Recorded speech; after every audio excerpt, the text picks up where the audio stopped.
Welcome to In a World with Real Media. I'm your host, Brad Burrow. In this podcast, we'll dive into the lives of the most successful people in business.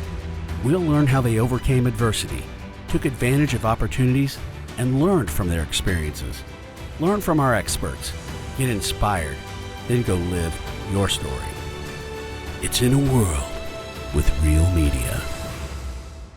Hello and welcome to In a World with Real Media. I'm the host, Brad Burrow, and today we have a very special guest. I'm really been excited about this podcast, Buddy Biancalana. If you're a baseball fan in Kansas City, you know his name. We've been working together and on some projects and really gotten to know each other and have learned a lot about zone motion, and we're going to talk a lot about some of the concepts behind that today.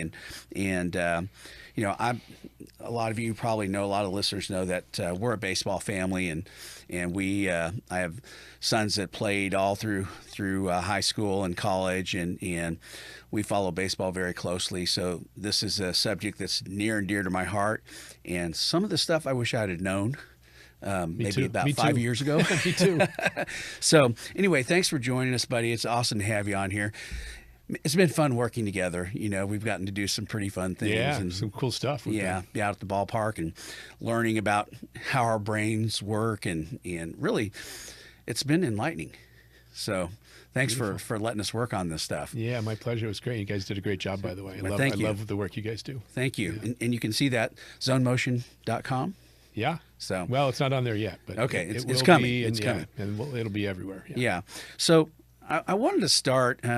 What I like to do on the podcast a lot is tell people, talk to people about their backgrounds. Where did you grow up? Did you grow up in California? Yeah, Northern California, just across the Golden Gate Bridge, a county called Marin County. I grew up in Green Bay, up on the hill. Was very blessed to have a father that worked in the stock and bond business, so I was able to get home early. Right, the market closes at 1:30 on the West Coast. Yeah. And after a nice big lunch in San Francisco, he'd be home. And so we were able to get outside and play a lot of baseball and other sports. I was really grateful to have a wonderful family. I was very blessed to have a lot of support around me. And I played baseball at Redwood High School. I had an amazing high school coach, Al Endress. Was a professional athlete in two sports. He was running back for the 49ers and played in the Dodgers minor league system. Is that right? Wow. Yeah, and a very progressive-minded coach. And we were actually national champions, mythical national champions. They voted us national champions my junior year in high school. And I think we had 11 players go on to play either professional or college baseball. It was really an amazing program. And so I had really good coaching. You know, a lot of things went my way, and it was just a great area in which to grow up.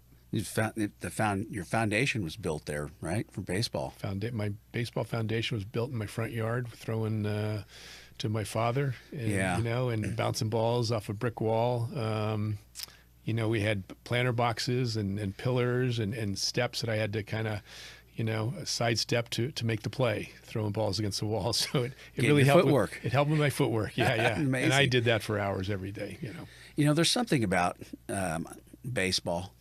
It's such a great game, but for dads and sons, that was the bond with me and my boys was baseball. And there's something about just going out like the natural, and playing catch with your dad. I don't know, it's so cinematic. There's something really great about that. I agree, and it's something that really everybody can do for the most part, right?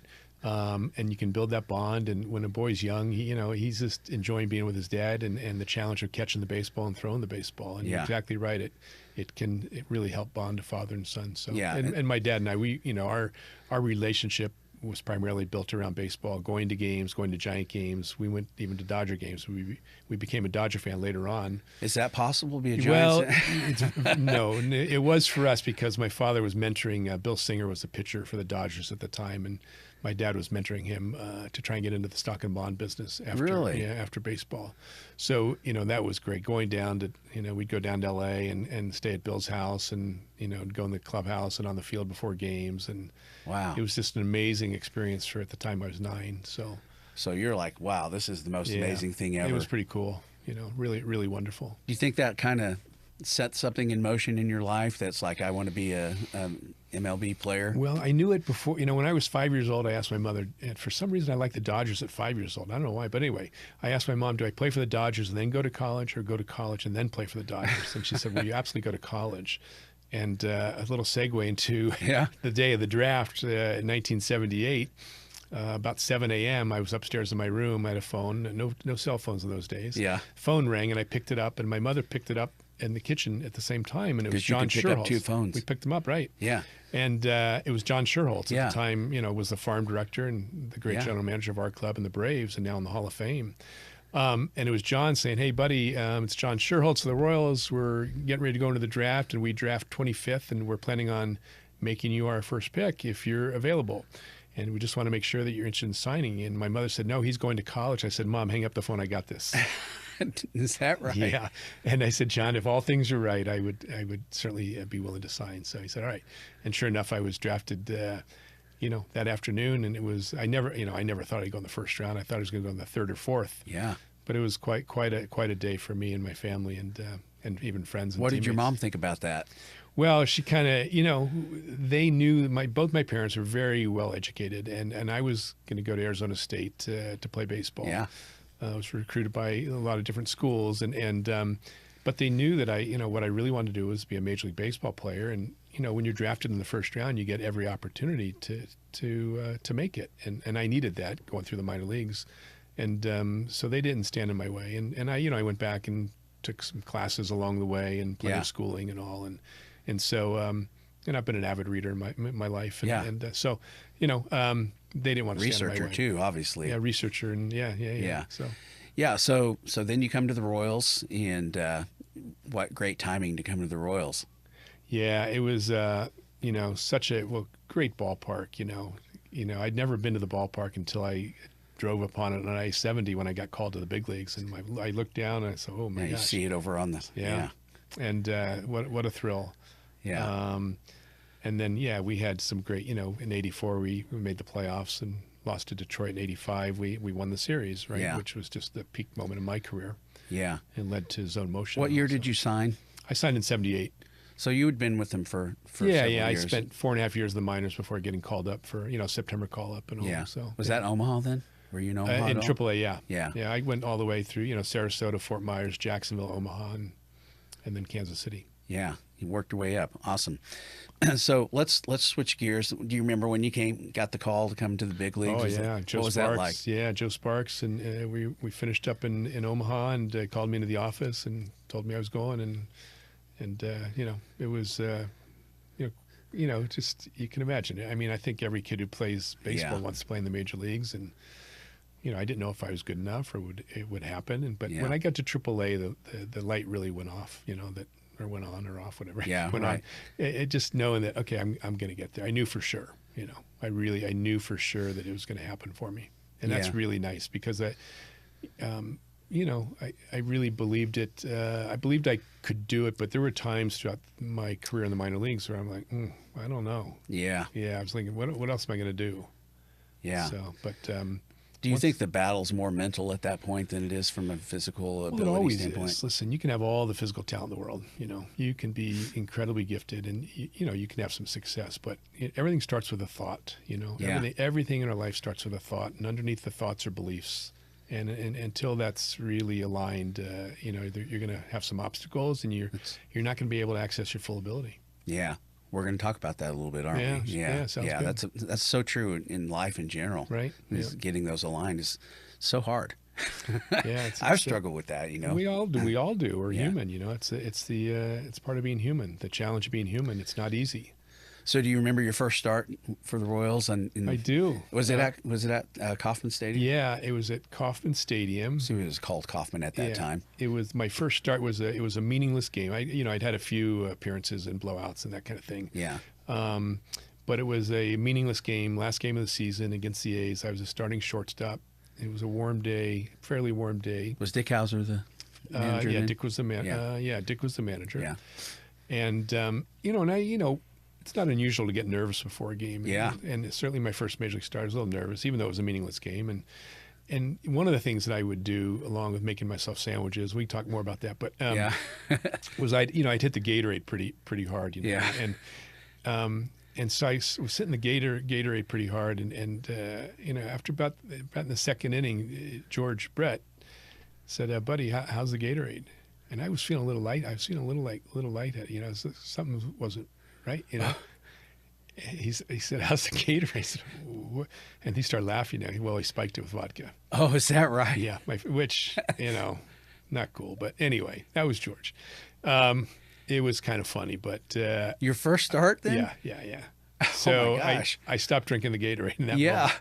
No kidding. Yeah. But it didn't affect my game. I was fine. Okay. And I got to hit that. I got my first major league hit. It was a triple that I got thrown out trying to stretch inside the park home run. So, yeah, it was quite a thrill. What a great first hit, huh? Yeah, it was cool. Yeah. Yeah. What'd the guys think when you come off the field on that one? Yeah, they were happy for me, right? Yeah.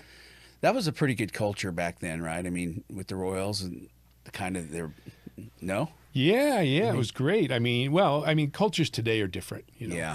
It's I love this generation right now of kids. And they're not perfect, but I love how they're really in their heart. They're really really good kids. And back in those days, a little bit different. Yeah. But I love the way the Royals played baseball. I really feel like I learned to play baseball the right way. Watching Hal McRae and George Brett really go hard into second base. I was a shortstop, but I'll tell you what, every time I slid into second base, I was going after that shortstop, or that second baseman. And they came after me, Yeah. And, but I love that, the game's changed, some, but. Can't do that anymore. No, you can't do that. I miss that play. It's pretty easy being a second baseman. You just catch the ball and throw the ball to the first baseman. Man. On a double play, you don't have to worry about a thing. Yeah. I mean, most of the guys just lay down if they're not even going to be. Yeah.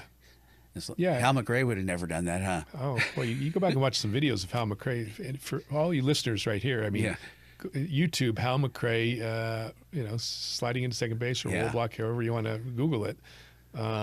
It's crazy what he was doing. Yeah, you better be ready, huh? It was like a safety going after a wide receiver coming across the middle is what it was. And if you don't believe me, go watch it. Yeah, that's exactly right. Yeah. So let's move forward to 85. Yeah. It's I can remember 85 pretty clearly. My dad, actually, just a little bit of background. My dad worked for Ewing Kauffman. Oh, and wow. so he At Marion Labs? Yes. And so he was a director of HR, and part of his job, I can't believe I've never told you this before. Yeah. Part of his job was to get tickets to everybody within Marion Labs for Royals. And so he worked very closely with the Royals. Wow. So we grew up following the Royals very closely. We lived in Raytown, and I remember the 85 series and just how exciting that was for Kansas City. I mean, that was that put us on the map, it felt like. Yeah, it was amazing. Yeah. It was amazing. We came back from Toronto after we won, I'm getting goosebumps as I think about it. Yeah. And I remember walking out of the airport, and there was helicopters and music and tons of people. It was really, really something. People were really, really excited. Yeah. Yeah. That was amazing. So talk about your experience. I mean, you got propelled right into the middle of all that. That had to be exciting. Yeah, with about 13 games to go in the season, Dick Hauser put me at shortstop. Onyx Concepcion was the shortstop. Yeah. We kind of went back and forth all year, but Dick played me at the end, and I played pretty well. And we ended up signing Bucky Dent, and I thought, Bucky's going to come in and play shortstop after his great years with the Yankees. And Dick told me, no, Bucky's just going to be there to back up, and you got it. It's like, all right, sounds good. That had to be pretty good to hear. Yeah, huh? it was great. Really, yeah. And, so played down the stretch, and that was, really exciting. There's nothing like a pennant race in baseball for me, and didn't sleep a whole lot every night. But got it done. Talk about being nervous, huh? Were you nervous for those games? I was a little cut off myself in those days, but there was plenty of tension in my body and mind for sure. And then, we beat Toronto in 7 games, right? We're down 3-1, and, I had a pretty good series, played airless at shortstop, got a few, big hits. And and then in the World Series, I really, had a zone experience. It was the most, just an amazing experience for me. I was sitting in my locker before Game 1. And as a kid, I knew I always wanted to play Major League Baseball, and I never once thought about playing in the World Series, like too big an event. Yeah. And, and even when I got to the big leagues, I'm like, okay, this is great. I've achieved my dream of getting to the big leagues, and now I got to stay here. And never thought about playing the World Series. It's like, okay, at the end of the season, we go home, and I'll watch the World Series on TV. And so I'm sitting in my locker before Game 1 of the World Series, and there's about 20 minutes to go before I had to be on the field for introductions. Where they announce your name, camera in front of your face. For the World Series, a big deal. Yeah, it's a big deal. All scripted. Yeah. And so I'm sitting there, and all of a sudden, I got completely blindsided with fear to the point where I felt like there's no way I could catch a ground ball. I'm thinking, oh boy, what am I going to do? And usually I would make myself a sandwich before a game and hit the Gatorade and that kind of thing, just to kind of change how I felt. But I intuitively knew there was nothing that was going to change how I felt in that moment. And I'm thinking, what am I going to do? I was starting shortstop. And I just sat there and just said, this is really scary. And the fear subsided enough to allow me to stand up, grab my bat, my helmet, my glove, and make my way down to the dugout and wait for my name to be introduced. Physically feel. Yeah, I could feel a release. Yeah, you bet. And I went out and played 7 of the best baseball games of my whole life. I had a zone experience. Everything just really slowed down for me. I wasn't thinking. Everything was very fluid and effortless. I choose my words very carefully when I tell you that every single ball hit me right in the sweet spot of my glove, and every throw came out of my hand with just perfect speed and trajectory. And it was almost a feeling of not being able to do anything wrong, even if I tried. It was so amazing. There was one play in St. Louis that I love to mention. There was a ball that kicked away from Frank White. Ozzie Smith was still second, and the ball kicked into left center field, and I ran after it to keep Ozzie at second. Picked it up barehanded and just kind of wheeled back and threw to Frank just to keep him there. And anybody watching this podcast or listening to this podcast could make the same play and say that's no big deal. And it wasn't a big deal, except that I felt like I could have kicked the ball to him perfectly. And I don't know if you've ever kicked a baseball, but it's not like kicking a soccer ball. Yeah. But that's how I felt. I felt like I couldn't do anything wrong even if I tried. Like it was mentally, so amazing. We're just I was locked in. I wanted, the bigger the situation, the more I wanted the ground ball hit to me, because I knew, not that I didn't think George or Frank would catch the ball, I knew for sure that I was going to catch it, and I wanted the ball hit to me. And that wasn't always the case in my career, but that's what happened when I was able to get in the zone. These processes of the brain that we now teach by design were just happening by chance. So it was really not just, it was a life-changing moment for me. When you have, an experience like that, it's a new reference point as to how you can live your life, And so it was really a profound moment for me, and just so grateful. Sitting at your locker. That too. Do you think that was the moment, or was or was it the moment on the play where you really? Yeah, all of those moments were big, and I'd had a lot of, I fell off a bathroom counter when I was a baby, so I'd had a lot, and had several concussions growing up, so I'd had a lot of concussions, so I didn't feel good, I wasn't a guy that was like, loving life and jovial and happy, and I was straining. I really didn't know what was in my way. All I know is during that World Series, I was just able to access that level. And so from that experience, 20 months later, I was out of the big leagues. I didn't know what happened to my brain that allowed me to play so well. So at the time, you didn't even realize what had happened. No, I just knew I knew I was locked in, and it felt great. The freedom and the success and the confidence was, unmatched. And but when an athlete is playing their best, they typically don't know what's taking place in their brain or body. They'll say, "Oh, I'm seeing the ball better. Things are slowing down, and things are easier and fluid and effortless." They don't know what's taking place, and so we've been able to quantify that. What does happen, and more importantly, teach it in many different sports. So that's a really good transition into zone motion. So 20 months later, you're out of baseball, out of the major leagues. Went back to AAA, and I had injuries, but my confidence was shot. I had no idea. When you have that experience, and you don't know how it all happened. When I went back to spring training the following season in the spring of '86, the anxiety I felt because of the pressure to repeat how I played in the World Series without understanding how I played so well. You got there, but you didn't know how to get there. It's a big stage. It's not like sitting behind a desk and having a good day, and the next day you don't quite feel great. Well, you don't have 40,000 people watching you. Right. And you can just say, you know what, something's off today. It's no big deal. In sports, it's like you're there to entertain, and so the pressure I felt a ton of pressure of trying to repeat that and live up to, who I was in that series, and live up to the expectations of fans and the media and teammates and friends and family, and it was overwhelming to me. Yeah, and so that kind of failure propelled you into figuring out what happened. And I learned, from healing my body, healing my brain, head injuries. I learned a lot about the brain-body connection. And I had some wonderful teachers along the way and put some things together, and have made a career of teaching not just athletes, but executives and salespeople how to get in the zone and love what I do. It's just like, when did the light bulb come on for you? It's like, okay, I'm missing something. I got to figure out, because I've heard a lot of people talk now. I'm in the zone. You hear Michael Jordan, it's like in the zone, guys like that. But for you to actually say, there's something here, I need to really dig in and try to figure out what it is. Well, I didn't have that approach. I was just trying to heal the body and the brain, right? And through that, and a lot of different modalities that, I started just to put a few things together, two and two together per se.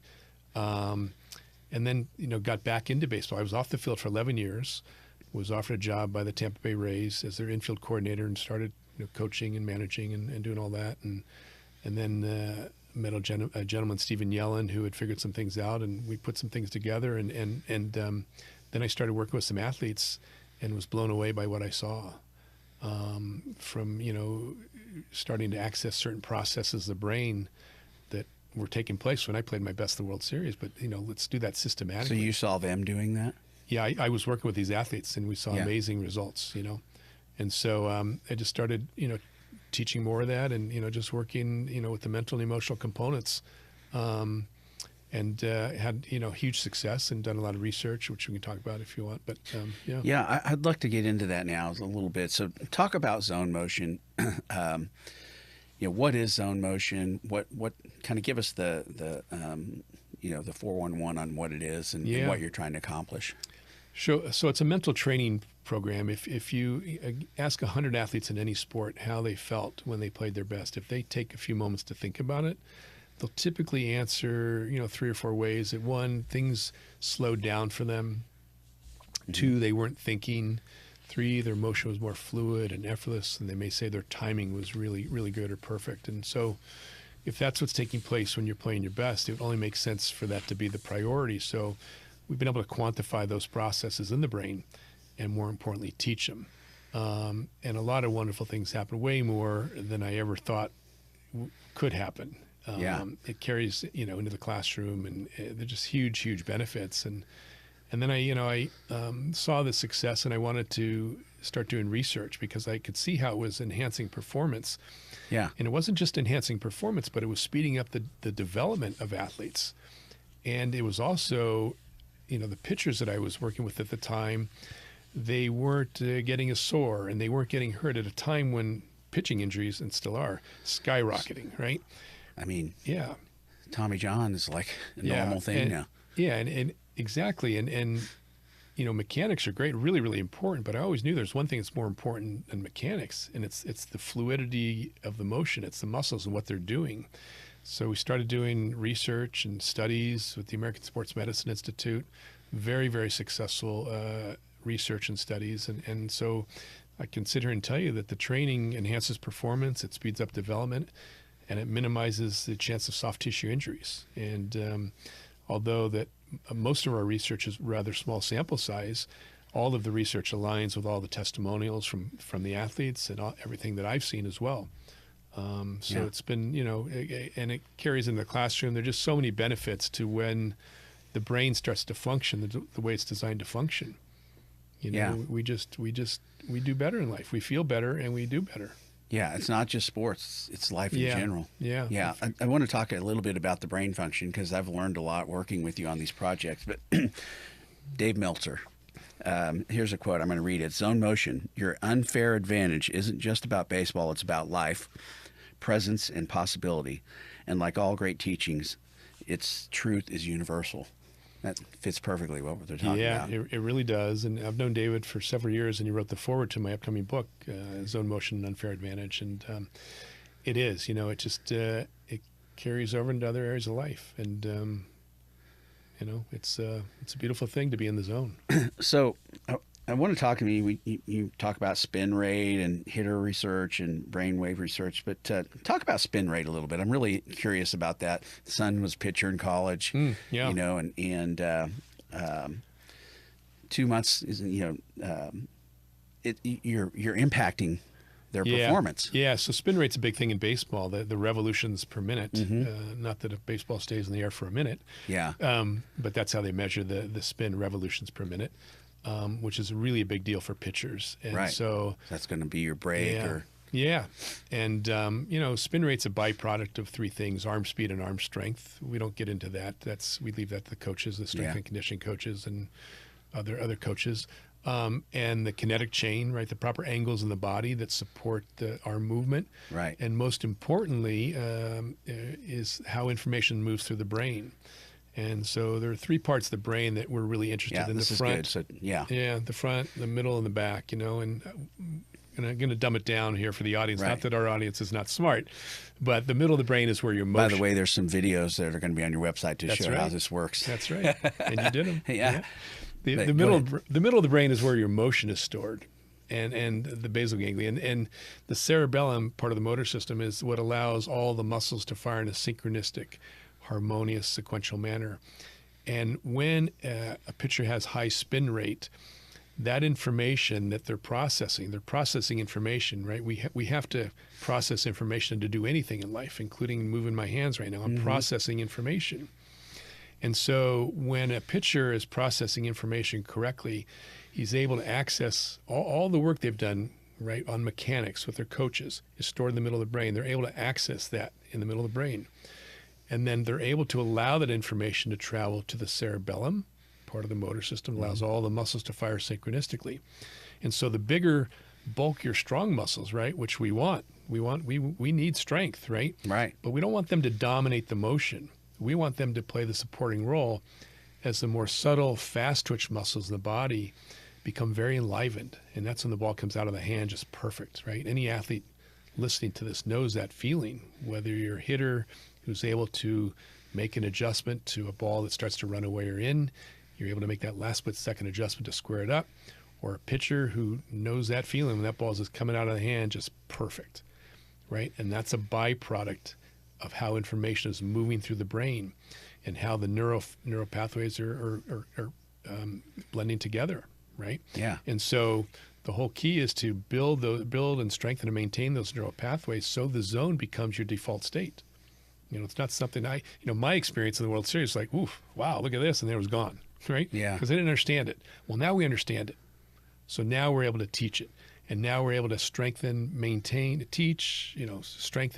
those neural pathways so that, we're better able to access our full ability in each given moment, which is what we all want in life. Right. And that applies not just to sports. Yeah. It's anything in life. Yeah. Right? I work in the sales world, and I just love working in the sales world because we've all been sold to, and we sell, and we know that when someone kind of nudges us a little too much, we kind of, back away. And, right.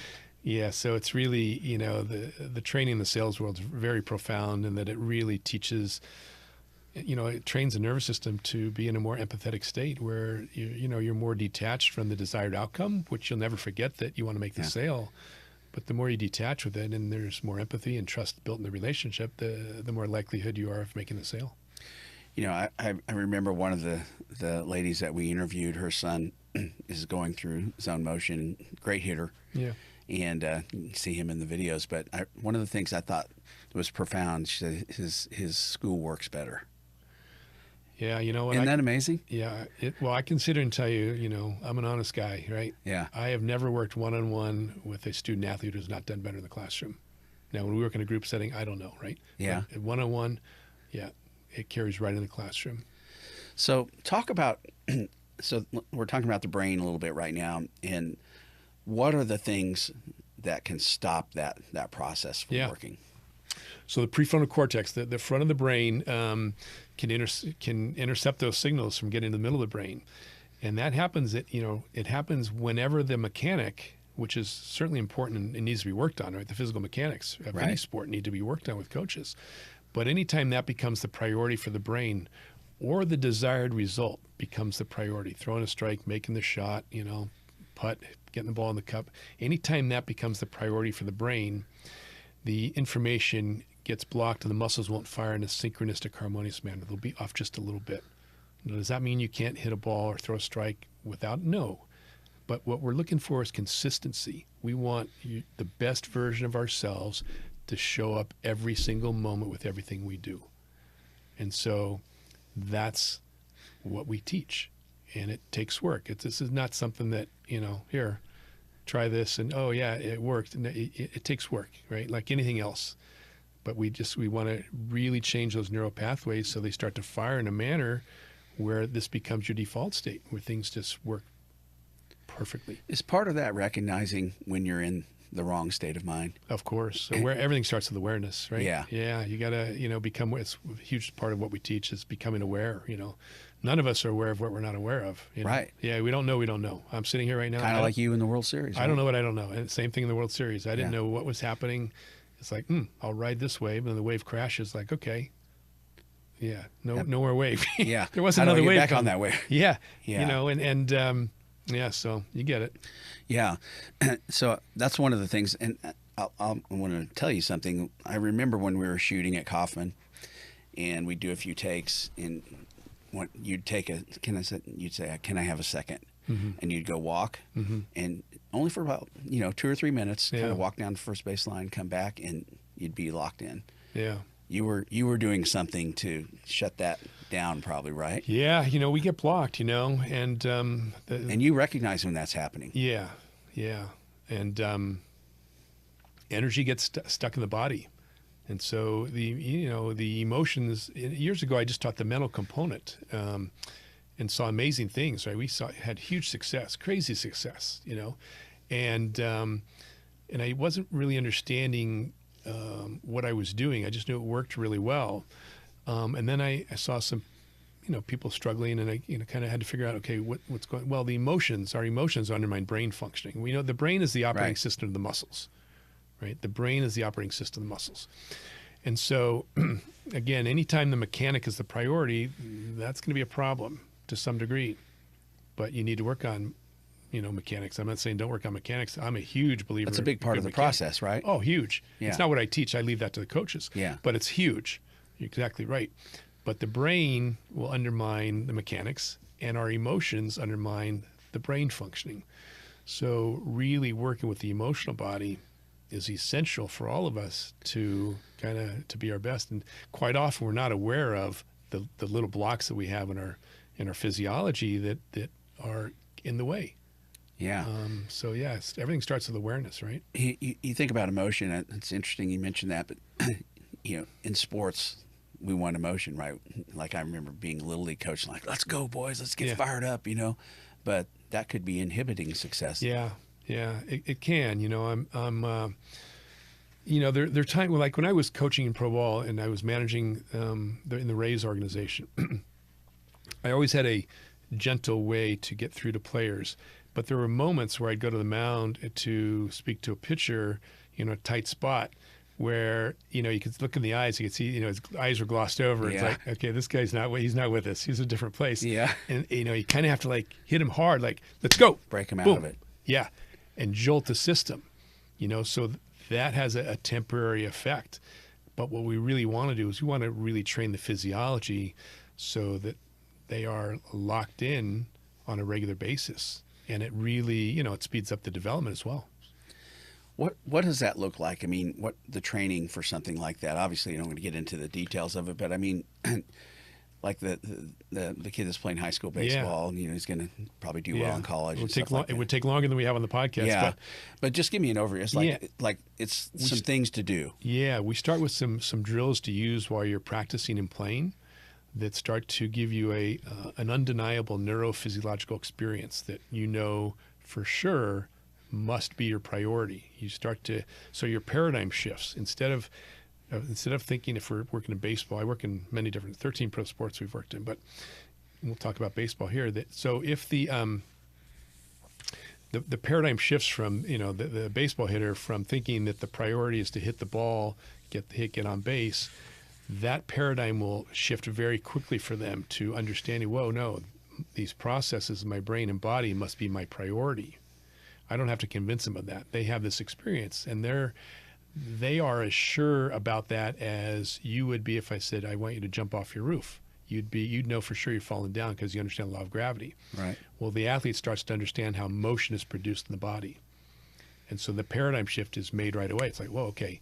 And so the buy-in is very, very easy, very simple. There's no convincing or coaxing or anything like that. Right. Selling. No. This is how it works. They just know it. This is how it works. Yeah. Yeah. It's a strong statement, but this is how it works. Yeah. And then it's a matter of strengthening those neural pathways that are changing in that moment. And that takes some time, and it takes ongoing diligent practice by the athlete. It's not something that, you learn and I got it. Because years ago, that's what I thought. Guys would come into town and work 3 days with me, and they'd go off and do great. And then it'd be a slow, steady decline. And I didn't understand enough about what I was doing. Yeah. But now we really do. So how long does it take to build a neural pathway? I mean, that feels like a long process to me. Yeah, some people say 40 days. But then you have to maintain it. You have to strengthen it, and it's So it's not just going to build it and you're good. You got No, the thing about neural pathways, and I've learned, is that they're either strengthening or weakening all the time, So, but the good news is if you just keep strengthening them, it's where they want to go, right? It's where they want to go. It's where they want to go. So it becomes easier to be committed to it, Is that part of the training? It's like, okay, we're gonna help you learn how to get into the zone, but you've got to do these things. You've got to continue to do these things. Yeah, and here they are, A, B, C, D. Yeah, these are the things to do that are gonna keep you there. Yeah. So it takes discipline, like anything. Yeah, it's not a quick fix, but it's something that enhances all areas of life. So it's something that people like and want to stick with. You've got some pretty incredible endorsements. Matt Petraro, Buddy cares deeply about people and wants nothing more than to see people reach their potential. I think that I would agree with that about you. Thanks. Yeah. I mean, appreciate. Pretty cool. It's there's nothing better than helping someone. Yeah. Yeah. In my opinion, giving is receiving. So it's pretty fun seeing guys that you've worked with. I mean, you're working with some MLB pitchers right now. Yeah. And seeing them have success. Oh yeah, it's great. Yeah, it's been. Got a kid with Tampa Bay who's just come up and done great, and so I'd love to see him do well. It's really gratifying. And then Drew Smith from Evolve. I'm just beginning to understand the full impact of zone motion has on my team and our intense sales environment. I mean, that's you've got a sales manager or owner of a company saying this is making an impact on my business. Yeah. Drew's he really was open to what I was doing, and I've been working with the sales team for 2 months, and it's been great. Really. How are they receiving it? Awesome, just really great. Yeah. I mean, what would you talk to a sales team about? Well, because it's different than somebody that's a hitter or a pitcher or a golfer. Or... Yeah, what we do, we work with the neural pathways, and also work with the nervous system, and really helping them understand, one, making the paradigm shift. How if they can really detach from the outcome as they take action towards achieving the outcome, right? Yeah. It reduces the tension in the body, reduces the fear that whoever you're selling to can easily pick up, right? We know when someone's starting pushing us a little bit, it's like, well, I can feel, back off, right? Yeah.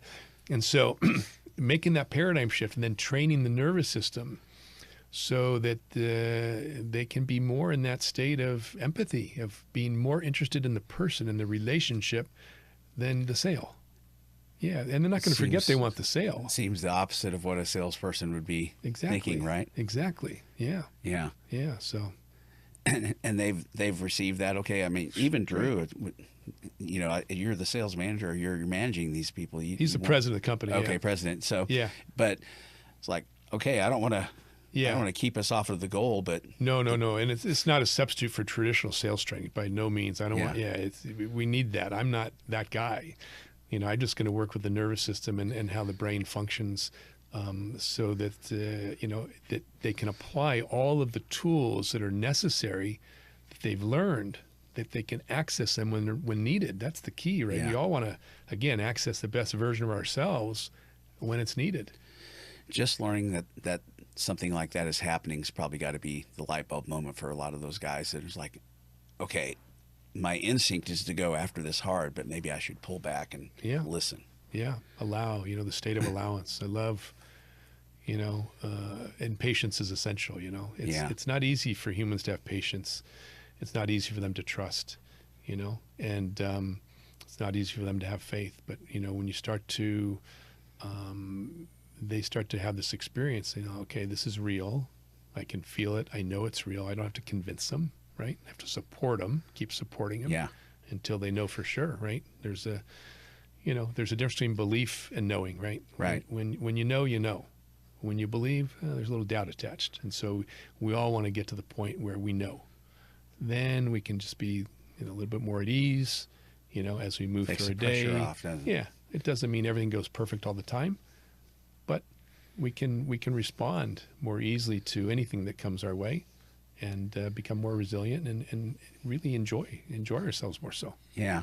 When you're working with a team like that, is half of the battle just educating them on what's happening? Yeah. It's like they have no idea. Kind of like the baseball players. Yeah, it's like, whoa, things are shifting, right? And yes, kind of holding their hand and telling them this is where you're going, and until they know, just you have to assure them this is where they're going, and it works really well. So you've got a book coming out? Yeah, very excited about it. Yeah, tell me about the book.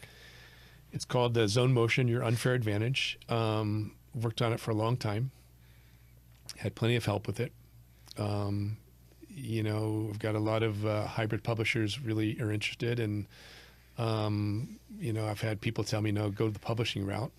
It's a traditional publishing route. So just kind of waiting. I've got some agents I think I'm speaking to this week and just kind of seeing, what's out there. And but it's really, it addresses performance, development, and the injury epidemic in baseball. Yeah. Yeah, and very, very well supported. The injury portion of the book is very well supported. Someone will read that book and they will know that, oh yeah, this is what's going on with the injuries for pitchers.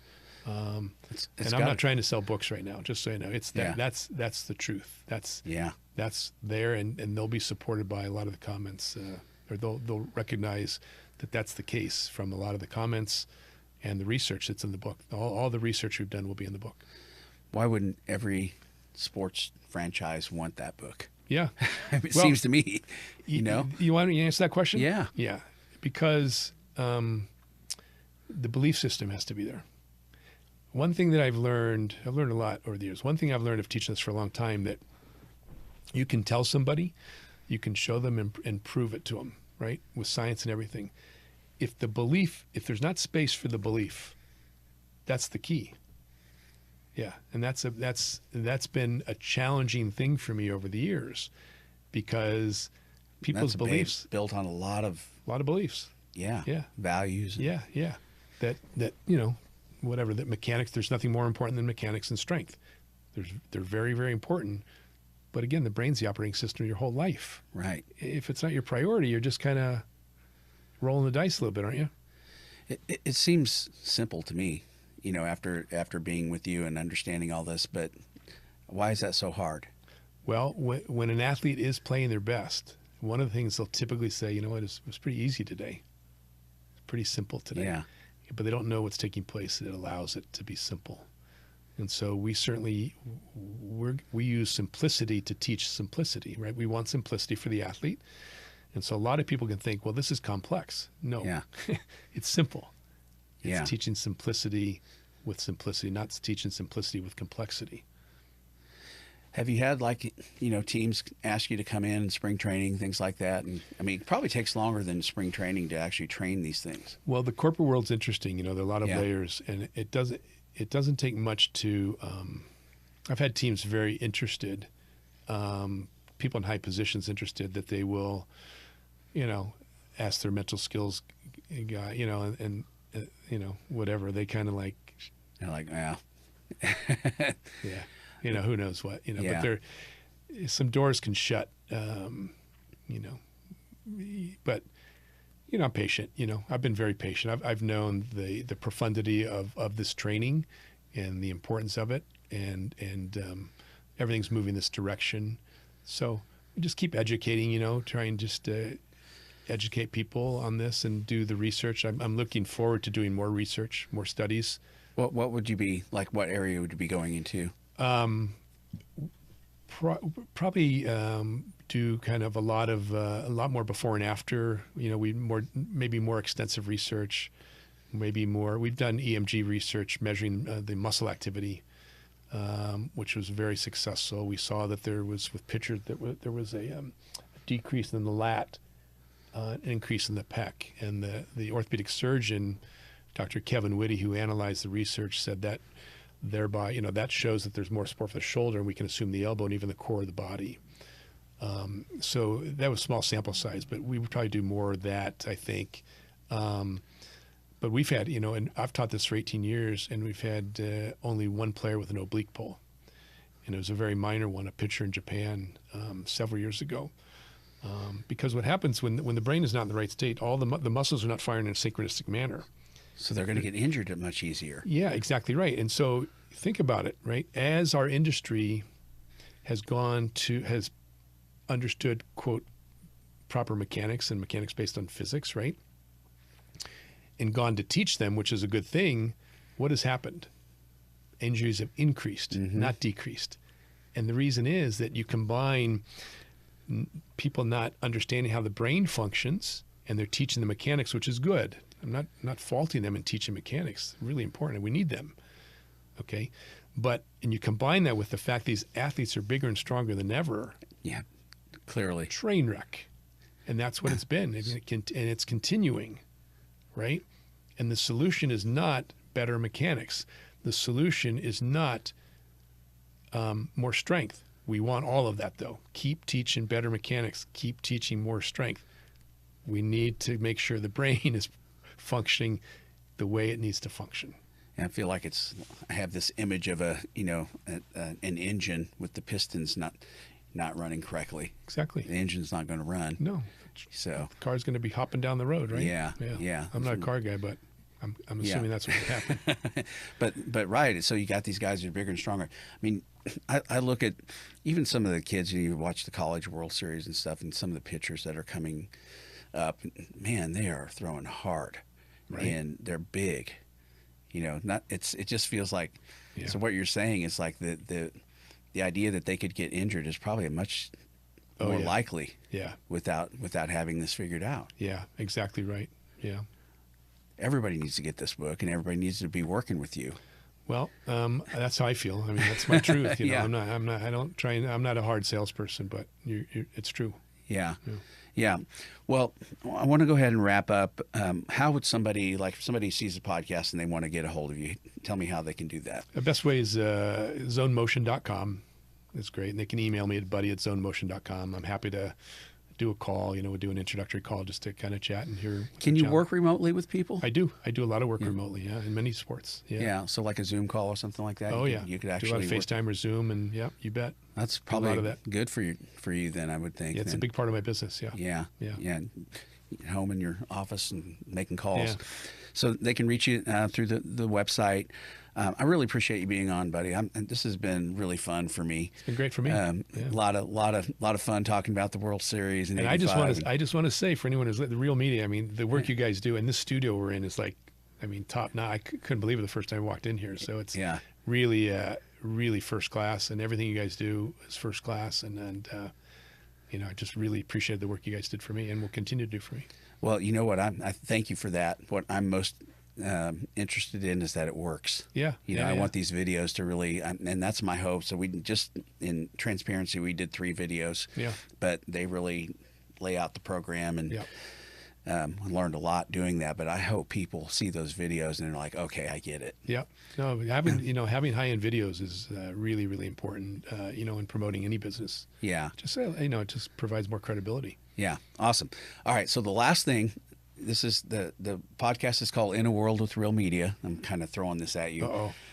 But it's the movie voice. So I'm wondering if you might be able to do the Buddy Biancalana in a world with real media. Movie voice. Oh, wow. But you can look right into the camera. Right here.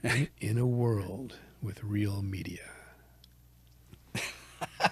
Pretty good. How was it? Pretty good. Yeah, that was What grade? 1 to 10. 1 to 10. I think it's an 8. Okay. Yeah. You want to try it again? We'll work on it. Yeah. No. Yeah, it's funny. There's a whole story on why I do that, but I've always done that as a joke, like the movie voice. And doing that, I became the voice of the Miami Heat.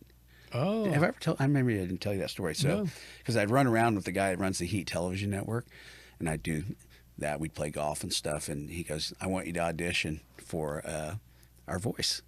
To do the intros for the game. I'm like, are you serious? So I did it, and I did that for 4 years. Oh, wow. So that's where In a World from Real Media came from. It's like, I in a love it. world. Oh, fabulous. So pretty funny. Okay. Well, thank you for being on. I really appreciate it. This is a lot of fun. Thank you for having me. Please subscribe to the podcast. Share this. A lot of really great information here. Share this with your baseball families and golf and all the sports. Even your sales teams need to hear this. And reach out to Buddy if you have any questions. He can really help a lot. And I wish I would have known you like 5-6 years ago. Honestly, that would have been really awesome. So, but do that. We look forward to seeing you guys around, and we'll see you next time. This has been In a World with Real Media. Thanks for joining us, and be sure to subscribe on iTunes and follow Real Media on Facebook, Instagram, and LinkedIn so you never miss an episode.